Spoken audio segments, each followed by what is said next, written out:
بسم اللہ الرحمن الرحیم۔ برگن اسٹاک سے اسلام آباد تک، امریکہ ایران مفاہمت، پاکستان کی سفارتی کامیابی اور بدلتی عالمی سیاست، جنگ سے مذاکرات تک دنیا نے امن کی طرف کیسے قدم رکھا؟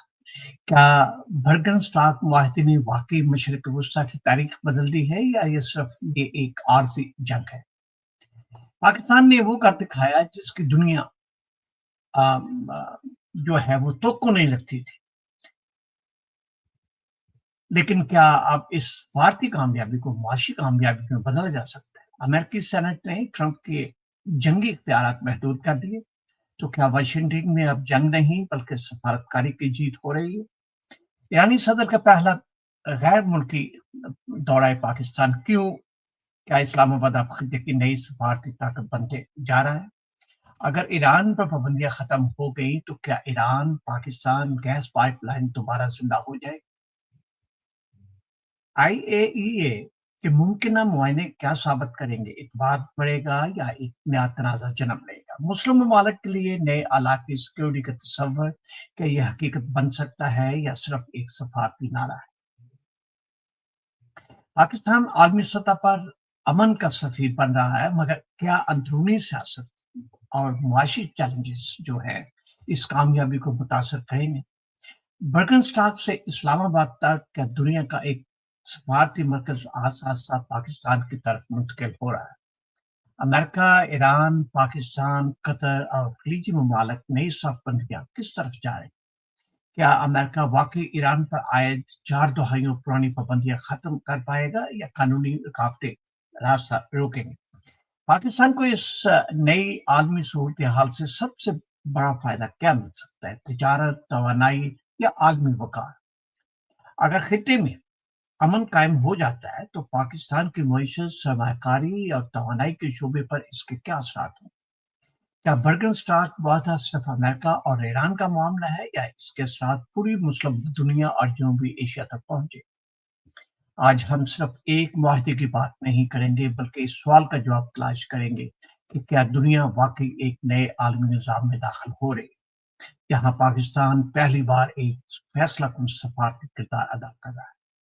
خواتین و حضرات، برگن اسٹاک کے پہاڑوں سے لے کر اسلام آباد کے ایوانوں تک عالمی سیاست ایک نئے موڑ پر کھڑی ہے۔ امریکہ اور ایران کے درمیان مذاکرات، ایرانی صدر کا تاریخی دورہ پاکستان، امریکی سینٹ کی ممکنہ معائنے، گیس پائپ لائنز، نئے علاقائی صف بندی، IAEA قرارداد اور پاکستان کا بڑھتا ہوا سفارتی کردار، آج ہم تمام پہلوؤں کا گہرائی سے تجزیہ کریں گے۔ آخر حقیقت کیا ہے؟ آئیے آغاز کرتے ہیں لائف وتھ خاور یوسف۔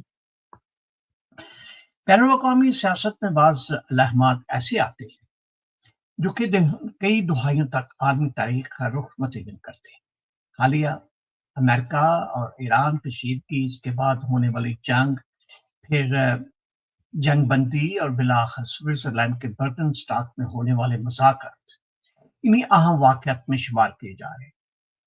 اس پورے عمل میں پاکستان کا کردار غیر معمولی اہمیت اختیار کر گیا، کیونکہ اسلام آباد نے نہ صرف ایک ثالث کے طور پر نہیں بلکہ ایک ایسے اعتماد ساز فریق کے طور پر کام کیا جس نے دو درینہ مخالف ممالک کو دوبارہ مذاکرات کی میز پر لانے میں بدل دی۔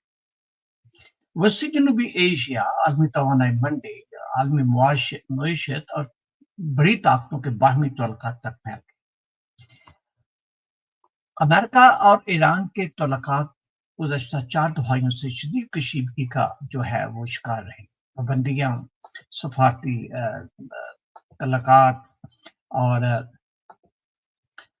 سفارتی تنازعات، جوہری پروگرام، علاقائی پراکسی تنازعات اور اعتماد کے فقدان نے دونوں ممالک کو بار بار تصادم کے قریب پہنچایا۔ حالیہ بحران نے نہ صرف عسکری تناؤ جو ہے وہ پیدا کیا بلکہ عالمی معیشت کو بھی متاثر کیا۔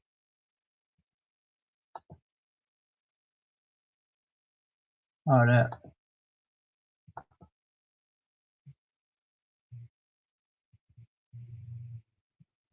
حالیہ بحران نے خطے میں نہ صرف عسکری تناؤ پیدا کیا بلکہ عالمی معیشت کو بھی متاثر کیا۔ تیل کی قیمتوں میں اتاؤ چڑھاؤ، بحری راستوں پر خدشات اور عالمی منڈیوں میں غیر یقین کیفیت نے دنیا بھر کی حکومتوں کو تشویش میں رکھا۔ اس ماحول میں مختلف ممالک نے پس پردہ سفارتکاری شروع کی، مگر پاکستان اور قطر کی کوششیں نسبتاً زیادہ مؤثر جو ہے وہ ثابت ہوئی۔ پاکستان کا خاموش جو ہے وہ سفارتی کردار اس میں کیا تھا؟ براہ راست سفارتی رابطہ بحال ہونا، جنگ بندی کو مستحکم کرنے پر اتفاق، اعتماد سازی کے ابتدائی اقدامات، مستقبل کے مذاکرات کے لیے مشترکہ طریقہ کار، علاقائی استحکام کو ترجیح دینا۔ یہ اجلاس اعتبار سے بھی منفرد تھا کہ کئی حساس معاملات کو فوری حل کرنے کا بجائے مرحلہ وار بات چیت کے لیے محفوظ رکھا گیا تاکہ اعتماد کی فضا متاثر نہ ہو۔ امریکہ میں بھی ایران کے معاملے پر مکمل اتفاق موجود نہیں۔ امریکی سینیٹ کی جانب سے صدر کے جنگی اختیارات محدود کرنے سے متعلق قرارداد اس بات کی علامت سمجھی جا رہی ہے کہ امریکی ادارے طویل اور مہنگے عسکری تنازعات سے گریز چاہتے ہیں۔ اگرچہ صدر ڈونلڈ ٹرمپ نے واضح کیا کہ ایران کے جوہری پروگرام کی نگرانی اور بین الاقوامی معاہدہ ضرور رہے گا، لیکن ساتھ ہی انہوں نے سفارتی عمل کو جاری رکھنے کی حمایت بھی کی ہے۔ یہ تبدیلی اس بات کی نشاندہی کرتی ہے کہ واشنگٹن میں بھی سفارتکاری کو قابل عمل راستہ سمجھا جا رہا ہے۔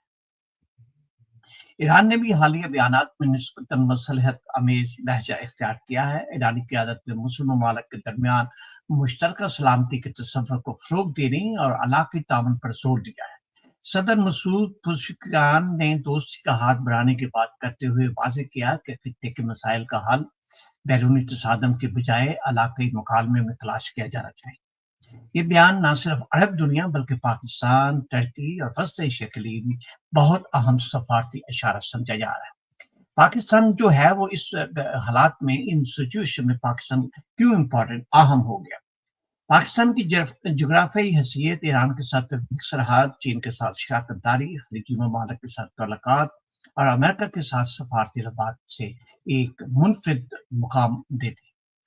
اگر پاکستان اس توازن کو برقرار رکھنے میں کامیاب رہتا ہے تو مستقبل میں بھی علاقائی تنازعات میں ثالثی کا کردار ادا کر سکتا ہے۔ اس کے ساتھ یہ کردار پاکستان کے علاقائی ساخت، سرمایہ کاری کے امکانات اور اقتصادی رباط میں بھی اضافہ کر سکتا ہے۔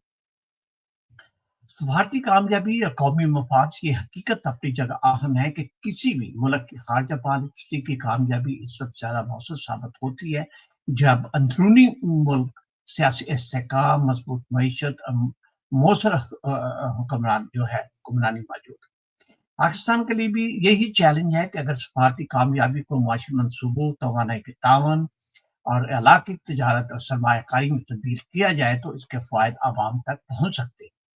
برگن اسٹراک مذاکرات نے نہ صرف امریکہ اور ایران کے درمیان ایک نئی راہ کھول دیا بلکہ پاکستان کے لیے بھی تاریخی سفارتی موقع پیدا کیا۔ تاہم یہ صرف آغاز ہے۔ اصل امتحان اب یہ ہے کہ آیا یہ سفارتی سرمایہ کاری قومی ترقی، اقتصادی اصلاحات اور علاقائی تعاون میں تبدیل ہو پاتا ہے یا نہیں۔ اگر پاکستان دانشمند حکمت عملی اختیار کرتا ہے تو وہ نہ صرف ایک کامیاب ثالث بلکہ ایک مضبوط علاقائی اقتصادی اور سفارتی مرکز کے طور پر بھی ابھر سکتا ہے۔ اب تھوڑی سی بات کرتے ہیں کہ ہم ابھی آج ہی ایرانی صدر مسعود پزشکیان کا دورہ Pakistan, Iran Pakistan gas pipeline, تجارت، توانائی، سرحدی تعاون اور پابندیوں میں ممکنہ نرمی کے اثرات۔ برگن اسٹراک سے اسلام آباد تک، امریکہ، ایران، پاکستان کی سفارتی کامیابی اور بدلتی ہوئی عالمی سیاست جو ہے اس کے بارے میں تھوڑی سی بات کرتے ہیں۔ ایرانی صدر کا دورہ پاکستان نئی اقتصادی راہداری اور بدلتے علاقائی تعلقات، ایک علامتی دورہ یا نئی شروعات؟ بین الاقوامی سفارتکاری میں دوروں کی ترتیب بھی ایک سیاسی پیغام ہوتی ہے۔ جب کسی ملک کا سربراہ کسی بڑی عالمی پیش رفت کے بعد اپنا پہلا سرکاری دورہ کسی مخصوص ملک کا کرتا ہے تو اسے محض سفارتی روایت نہیں سمجھا جاتا بلکہ اعتبار، ترجیح اور مستقبل کے تعلقات کا اظہار بھی جو ہے وہ تصور کیا جاتا ہے۔ اس تناظر میں ایرانی صدر مسعود کا جنگ بندی کے بعد پہلا سرکاری دورہ پاکستان غیر معمولی اہمیت رکھتا ہے۔ اسلام آباد میں ان کا پرتپاک استقبال اس بات کی علامت تھا کہ دونوں ممالک اپنے تعلقات کو نئے مرحلے میں داخل کرنا چاہتے ہیں۔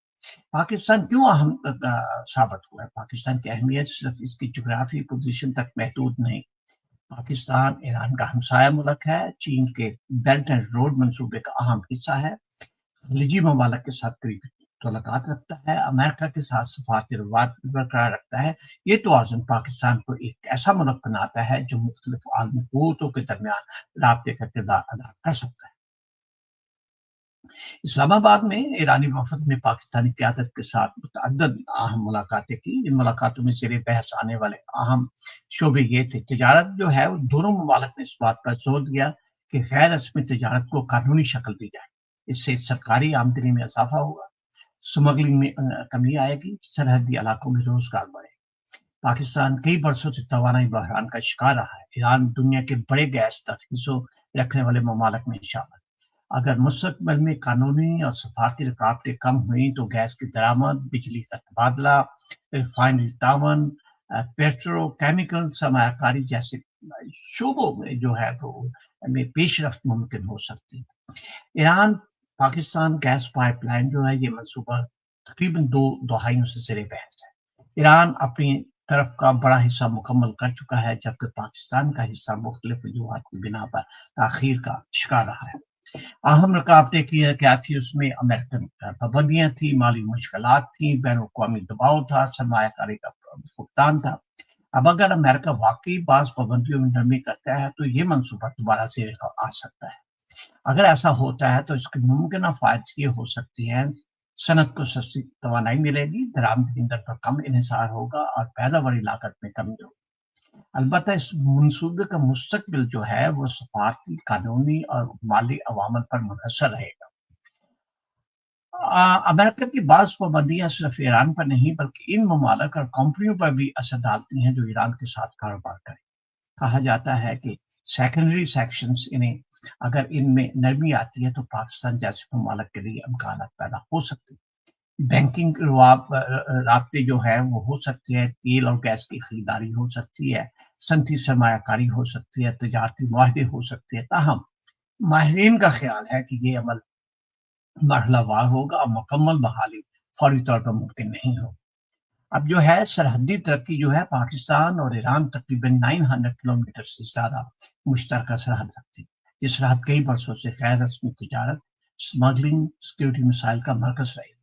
اگر دونوں ممالک مشترکہ منصوبے شروع کریں تو بارڈرز مارکیج، صنعتی زون، کسٹمز تعاون، قانونی تجارت راہداری قائم کی جا سکتی ہے۔ اس سے بلوچستان اور ایرانی سرحدی علاقوں کی معیشت میں بھی بہتری آ سکتی ہے۔ پاکستان، ایران، ترکی اور وسط ایشیا کے درمیان زمینی رابطے مستقبل میں بھی نئی اقتصادی راہداریوں کی بنیاد بن سکتے ہیں۔ ممکنہ شعبے ہو سکتے ہیں: ریلوے ہے، شاہراہیں ہیں، بندرگاہی تعاون ہے، ٹرانزٹ ٹریڈ ہے، لاجسٹک ہے۔ اگر یہ منصوبے عملی شکل اختیار کرتے ہیں تو پاکستان خطے میں ایک اہم تجارتی مرکز بن سکتا ہے۔ چین، خلیج اور ایران پاکستان کے لیے سب سے بڑا سفارتی امتحان توازن برقرار رکھنا ہوگا۔ ایک طرف چین کے ساتھ اسٹریٹجک شراکت داری، دوسری طرف سعودی عرب، متحدہ عرب امارات، قطر اور ساتھ ہی امریکہ اور ایران۔ سب کے ساتھ متوازن تعلقات برقرار رکھنا آسان نہیں ہو، اس لیے پاکستان کی آئندہ خارجہ پالیسی انتہائی محتاط اور حقیقت پسند نہ ہونے کی ضرورت ہے۔ سرمایہ کاری کے نئے امکانات: اگر خطے میں کشیدگی کم ہوتی ہے تو سرمایہ کاری کا اعتماد بھی بہتر ہو سکتا ہے۔ ممکنہ شعبے جو ہے جس میں توانائی ہے، معدنیات ہے، بندرگاہیں ہیں، زراعت ہے، ڈیولپمنٹ ہے، آئی ٹی ہے۔ پاکستان کو چاہیے کہ وہ اس موقع سے فائدہ اٹھاتے ہوئے سرمایہ کاری کے ماحول کو مزید بہتر بنائے۔ سفارتی کامیابی کو معاشی فائدے میں کیسے بدلا جائے، یہ سب سے اہم سوال ہے۔ کسی بھی ملک کی سفارتی کامیابی اس وقت جو ہے عوامی فائدہ بن سکتی ہے جب سرمایہ کاری بڑھے، تجارت میں اضافہ ہو، توانائی سستی ہو، روزگار پیدا ہو، صنعتی پیداوار میں اضافہ ہو۔ اگر یہ نتائج حاصل نہ ہو تو اقوام متحدہ کامیابیاں زیادہ جو بین الاقوامی جو ہیں کامیابیاں زیادہ دیر عوامی حمایت حاصل نہیں کر سکتی۔ پاکستان کے لیے جو پالیسی جو ترجیحات ہے حکومت کے لیے آئندہ چند برسوں میں ان شعبوں میں اہم رہیں گے: ایران کے ساتھ تجارتی فریم ورک، توانائی کے منصوبوں کا جائزہ، سرحدی جائزہ، سرمایہ کاری کا اعتماد، بینکنگ تعاون، علاقائی سفارتکاری، اور ایرانی صدر کا دورہ پاکستان دونوں ممالک کے تعلقات میں ایک نئی جدت جو پیدا کرنے کی صلاحیت رکھتا ہے۔ اگر سفارتی ماحول سازگار رہا اور پابندیوں میں عملی نرمی سامنے آئی تو تجارت، توانائی اور علاقائی رابطوں کے نئے دروازے کھل سکتے ہیں۔ تاہم کامیابی صرف معاہدوں سے نہیں بلکہ ان پر مؤثر عمل درآمد، داخلی معاشی اصلاحات اور پائیدار پالیسیوں سے مشروط ہوتی ہے۔ اب یہ ہے تو اسے ہم بات کرتے ہیں کہ مشرق وسطیٰ کی نئی طاقت کی جو ہے وہ سیاست، برگن اسٹاک سے اسلام آباد تک، امریکہ، ایران مفاہمت، پاکستان کی سفارتی کامیابی اور بدلتی ہوئی عالمی سیاست۔ امریکی سیاست، اسرائیل کا رد عمل، مشرق وسطیٰ کا نیا اسٹریٹجک منظرنامہ۔ برگن اسٹاک مذاکرات کے بعد صرف امریکہ اور ایران کے تعلقات ہی تبدیل نہیں ہوئے بلکہ پورے مشرق وسطیٰ کی اسٹریٹجک تصویر بھی بدلتی ہوئی دکھائی دے رہی۔ واشنگٹن، تل ابیب، تہران، ریاض، دوحہ، انقرہ اور اسلام آباد سب نئے ماحول کا اپنے اپنے زاویے سے جائزہ لے رہے ہیں۔ اگر سے جنگ بندی اور مذاکرات نے کشیدگی کم کرنے کی امید پیدا کی ہے، لیکن کئی بنیادی اختلاف اب بھی موجود ہیں۔ ان میں ایران کا جوہری پروگرام، پابندیاں، علاقائی سلامتی، اسرائیل کے تحفظات اور علاقائی طاقتوں کے مفادات شامل ہیں۔ امریکی سینٹ کی قرارداد طاقت کے توازن کا اشارہ۔ امریکی سینٹ کی جانب سے صدر کے ایران سے متعلق جنگی اختیارات محدود کرنے کی قرارداد نے ظاہر کیا کہ خارجہ پالیسی پر صرف وائٹ ہاؤس ہی فیصلہ ساز نہیں ہوتا، امریکی نظام میں کانگریس، عدالتیں اور دیگر ادارے بھی اہم کردار ادا کرتے ہیں۔ یہ قرارداد تین بڑے پیغامات دیتی: طویل جنگوں کے لیے سیاسی حمایت محدود ہو رہی ہے، سفارتی حل کو زیادہ اہمیت دی جا رہی ہے، مستقبل میں ایران سے متعلق فیصلوں پر عدالت جاتی نگرانی برقرار رہ سکتی ہے۔ ٹرمپ کی حکمت عملی جو ہے، پریزیڈنٹ ٹرمپ نے مذاکرات کی حمایت کے ساتھ یہ بھی واضح کیا کہ ایران کے جوہری پروگرام پر نگرانی ضروری رہے۔ ان کے مطابق مناسب وقت پر بین الاقوامی معائنہ ہونا چاہیے تاکہ عالمی اعتبار برقرار رہے۔ یہ موقف دو پہلو رکھتا ہے: سفارتکاری جاری رہے، جوہری سرگرمیوں کی شفافیت بھی برقرار رہے۔ یہ دونوں نکات آئندہ مذاکرات میں مرکزی حیثیت اختیار کر سکتے ہیں۔ اب یہ ہے کہ بین الاقوامی ایٹمی توانائی ایجنسی جو ہے، IAEA کا کردار جو ہے وہ بین الاقوامی ایٹمی توانائی ایجنسی دنیا بھر میں پرامن جوہری سرگرمیوں کی نگرانی کرتی ہے۔ ایران کے معاملے میں اس ادارے کا کردار خاص اہمیت رکھتا ہے کیونکہ مستقبل کے کسی بھی جامع معاہدے کے لیے قابل اعتبار نگرانی ضروری سمجھی جاتی ہے۔ اگر ایران اور عالمی طاقتوں کے درمیان اعتماد بڑھتا ہے تو IAEA کی رپورٹس بھی مستقبل کی سفارتی پیش رفت میں اہم کردار ادا کر سکتی ہیں۔ اسرائیل طویل عرصے سے ایران کے جوہری پروگرام اور اس کے علاقائی اثر و رسوخ پر تشویش ظاہر کرتا ہے، اس لیے کسی بھی امریکہ ایران مفاہمت کو تل ابیب اپنے قومی سلامتی کے تناظر میں دیکھتا ہے۔ اسرائیلی موقف عمومی طور پر یہ رہا ہے کہ ایران کی جوہری صلاحیت محدود ہونی چاہیے، علاقائی مسلح گروہوں کی حمایت ختم ہونی چاہیے، کسی بھی معاہدے میں سخت نگرانی شامل ہونی چاہیے۔ یہ خدشات آئندہ سفارتی عمل میں بھی اہم رہیں۔ خلیجی ممالک کا نقطۂ نظر کیا ہے؟ خلیجی ریاستیں ایک ایسے ماحول کی خواہاں ہیں جہاں تیل کی ترسیل محفوظ رہے، سمندری راستے کھلے رہیں، علاقائی کشیدگی کم ہو، سرمایہ کاری متاثر نہ ہو۔ اس لیے کئی خلیجی ممالک نے حالیہ سفارتی پیش رفت کا محتاط خیر مقدم کیا ہے، اگرچہ وہ مستقبل کی عملی پیش رفت کا انتظار بھی کر رہے ہیں۔ مسلم ممالک کے درمیان نئی سلامتی کی سوچ۔ ایرانی صدر مسعود نے مسلم دنیا کے درمیان نئی علاقائی سلامتی کے تصور کی بات کی ہے۔ اس خیال کا بنیادی مقصد یہ ہے کہ خطے کے ممالک اپنے اختلافات مکالمے اور تعاون کے ذریعے حل کریں۔ اگرچہ یہ تصور ابھی ابتدائی مرحلے میں ہے، لیکن اس نے ایک نئی بحث جو ہے وہ ضرور چھیڑ دی ہے کہ آیا مستقبل میں علاقائی سیکیورٹی کے لیے زیادہ مقامی تعاون ممکن ہو سکے گا۔ اگرچہ مفاہمت کا ماحول موجود ہے، لیکن پابندیوں کے خاتمے کا عمل آسان نہیں ہوگا۔ اہم چیلنجز میں شامل ہے کہ امریکی قانون سازی، مالیاتی ضوابط، بین الاقوامی بینکنگ نظام، اعتماد سازی کے مراحل۔ اس لیے بیشتر ماہرین کا خیال ہے کہ پابندیوں میں کسی بھی قسم کی نرمی سلولے اور مشروط انداز پہ ہو۔ توانائی کی عالمی منڈی جو ہے، مشرق وسطیٰ میں استحکام کا براہ راست اثر جو ہے وہ عالمی توانائی کی منڈی پر ہوتا ہے۔ اگر کشیدگی کم ہوتی ہے تو آف کورس تیل کی قیمتیں نسبتاً استحکام آ سکتا ہے، بحری تجارتی آسان ہو سکتی ہے، عالمی سپلائی چین کو فائدہ پہنچ سکتا ہے۔ اس کے برعکس اگر دوبارہ کشیدگی بڑھتی ہے تو توانائی کی قیمتیں اور عالمی منڈیاں دوبارہ دباؤ میں آ سکتی ہیں۔ پاکستان کے لیے سفارتی توازن جو ہے سب سے اہم چیلنج یہ ہوگا کہ وہ امریکہ کے ساتھ تعلقات برقرار رکھے، ایران کے ساتھ تعاون بڑھائے، خلیجی شراکت داروں کا اعتماد قائم کرے، چین کے ساتھ اپنے اسٹریٹجک روابط کو بھی مضبوط رکھے۔ یہ ایک نازک توازن ہے، لیکن یہی پاکستان کی سفارتی اہمیت بھی ہے۔ یہ کہنا ابھی قبل از وقت ہوگا کہ خطہ مکمل طور پر ایک نئے دور میں داخل ہو چکا ہے، لیکن رجحانات واضح دکھائی دیتے ہیں۔ فوجی تصادم کی بجائے مذاکرات پر زور، علاقائی اقتصادی تعاون کی بڑھتی اہمیت، توانائی اور تجارت کو سلامتی سے جوڑنے کی کوشش، سفارتی ثالثی کرنے والے ممالک کے کردار میں اضافہ۔ اگر یہ رجحانات برقرار رہے تو خطے میں نسبتاً زیادہ مستحکم ماحول پیدا ہو سکتا ہے۔ پاکستان کو اس موقع سے فائدہ اٹھاتے ہوئے متوازن خارجہ پالیسی جاری رکھنی ہوگی، علاقائی رابطوں میں سرمایہ کاری بڑھانی ہوگی، اقتصادی سفارتکاری کو ترجیح دینا ہوگی، اندرونی استحکام پر بھی یکساں توجہ دینی ہوگی، کیونکہ مضبوط خارجہ پالیسی کی بنیاد ہمیشہ مضبوط داخلی معیشت اور استحکام پر ہوتی ہے۔ برگن اسٹاک کے بعد عالمی سیاست کا ایک اہم موڑ پر کھڑی ہے۔ اگر مذاکرات آگے بڑھتی ہے اور اعتماد سازی کامیاب ہوتی رہتی ہے تو یہ نہ صرف امریکہ اور ایران بلکہ پورے خطہ ایک نسبتاً پرامن اور زیادہ مربوط مستقبل کی طرف بڑھ سکتا ہے۔ پاکستان کے لیے یہ ایک تاریخی موقع ہے، لیکن اس موقع سے حقیقی فائدہ اس صورت پہ حاصل ہوگا جب سفارتی کامیابی کو معاشی ترقی، علاقائی تجارت، توانائی کے تعاون اور داخلی استحکام سے جوڑا جائے۔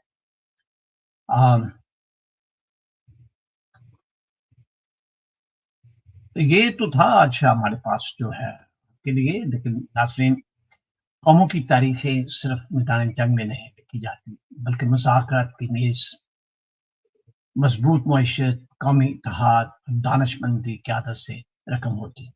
اگر برگن اسٹاک میں امن کی ایک نئی راہ کھلی ہے تو پاکستان کے لیے اصل امتحان اب شروع ہوتا ہے۔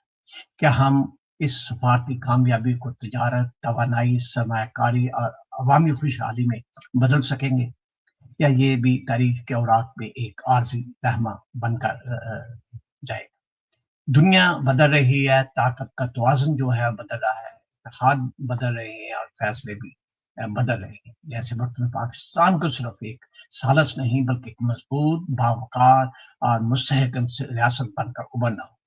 اس کے لیے قومی مفاد کو سیاسی اختلافات سے بالاتر رکھنا ہوگا، کیونکہ مضبوط خارجہ پالیسی کی بنیاد ہمیشہ مضبوط معیشت، سیاسی استحکام اور عوام کے اعتماد پر ہوتی ہے۔ ہم دعا کرتے ہیں کہ اللہ تعالیٰ پاکستان کو امن، استحکام، ترقی اور اتحاد عطا فرمائے، ہمارے وطن کو خطے ہی نہیں بلکہ پوری دنیا میں امن، انصاف اور مثبت سفارتکاری کی علامت بنے۔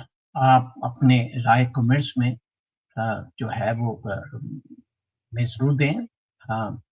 You S A television اور آپ کا اپنا programme live with Khawar Yusuf, میں ہوں خاور یوسف اور آپ دیکھ رہے تھے live with Khawar Yusuf. Video کو ضرور شیئر کریں، چینل کو سبسکرائب کریں اور بیل آئیکن جو ہے اس کو دبانا نہ بھولیے گا۔ اس کے ساتھ ہی آپ ہمیں اجازت دیں۔ خدا آپ کا حامی ناصر ہو۔ اللہ حافظ۔ پاکستان زندہ باد۔